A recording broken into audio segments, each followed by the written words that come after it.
Welcome all of you, the viewers of Poland Daily Culture. I'm Marek Cecuła, and we take you today for a journey through Polish art. Here with us is Marek Cecuła, a legend of Polish porcelain. Thank you very much for inviting us to this place.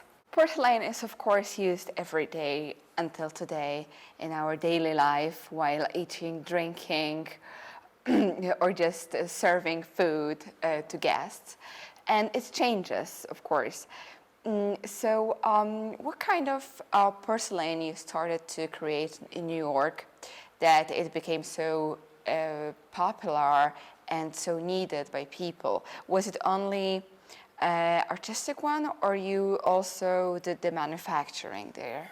When I arrived in New York, that was an incredible moment because it was a very important place in New York, Soho. When I arrived there in the 70s, it was really beginning of this movement of contemporary art, and a lot of artists was coming there and living, and the really energy was really great.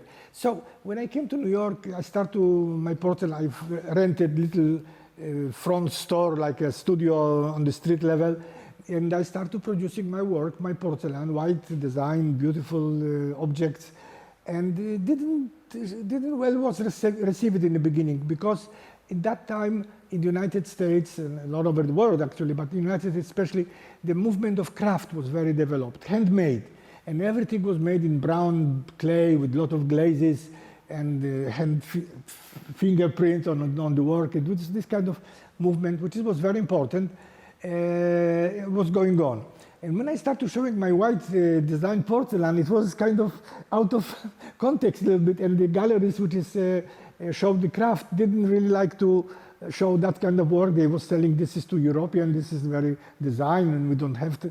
Well, anyway, I believe in my work. I believed in that moment, but design started to be becoming more visible in that time. And I started producing more and more this kind of porcelain work. And because it was unique, because it was special in that area, my work was very popular. Many people really like my work, especially in the area of Soho, where a lot of artists and architects are passing by. And so right now, most of the artists in Soho have in their homes your porcelain, and they're drinking from it and eating every night and in the morning. From my early work, yes.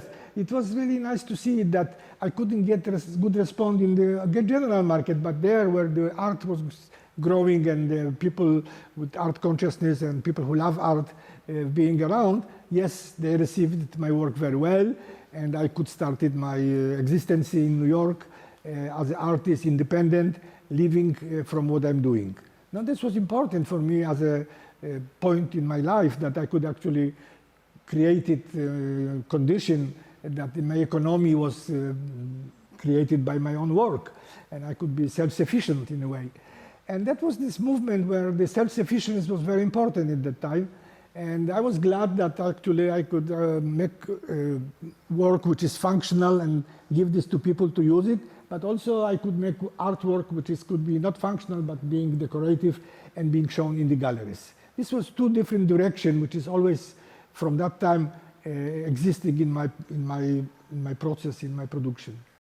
So two different ways, one for people to daily use, and the other one for museums and exhibitions and galleries, different. And right now we can buy your products and your porcelain in museums in New York, in San Francisco, in Hong Kong, what I've heard. So it's becoming really, I would say, a special, but also a brand already. What's the uniqueness of your work right now?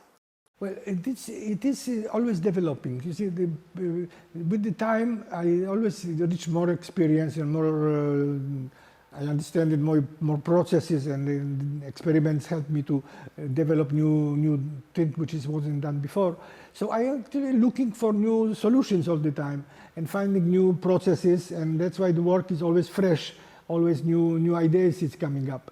Having studio, which is really active studio, it's helped a lot, because it is not necessary that we have to think about the idea, imagine that very much.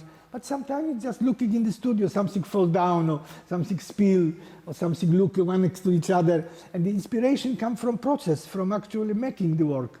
And the studio, which is active like this studio, it's providing a lot of information, visual information, and only just have to know how to look and discover what you see and how to translate that into the product, in the process. Porcelain is this kind of material that, which is we're working with.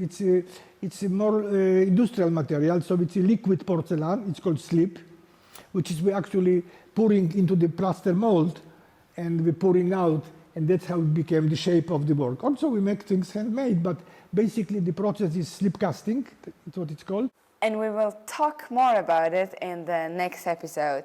That was the story of Marek Cecuła, a legend of Polish porcelain, from Israel through Brazil to New York and back to Poland here in Chmielów. Stay with us because it's truly fascinating.